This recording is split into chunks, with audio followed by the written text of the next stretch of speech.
Cha lịch pi hay không, tao không còn hành gì vẫn đang cũ. Cha, ông con cha này không tôi chốt này không chui khỏi tao cái nào đang pi điện. Mùi, pi,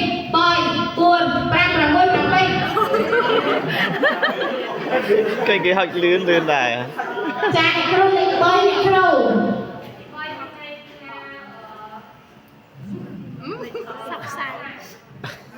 sọc xài cha ông con cái kêu con chồng bơi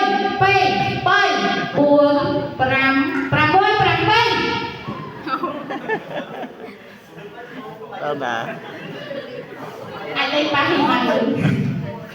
cha mẹ kêu lên luôn ta tận một các món hai điều với mẹ kêu sao sai cha sao sai lên pi nè cha ông con cha mẹ kêu bơi pi bơi buồn pram pi cha mẹ kêu sùng chế cái pram mẹ kêu bằng hai điều với mẹ kêu nè sao mà conการประดังงานchânแต่ผมมีทางนะจ้าเอาคนในกระโดดก็จะบวยไปบนทางบนผมไปเอาละคนทางยันและขณะโซนที่หนึ่งอย่าไปยังดังเลยตามเถอะจ้าได้ประมุยเราประมุยโอ้สุดแข็งโกรู้สุดแข็งโกรู้ចាអរគុណច្រើនលោកគ្រូក៏ចុះតាយើងចូលលេខ7 1 2 3 4 5 6 7ចាអ្នកគ្រូសូមចូលរួមមកសតោអ្នកគ្រូហើយគេអាមួយណាសោះមួយណាហើយគេយើងបដិញ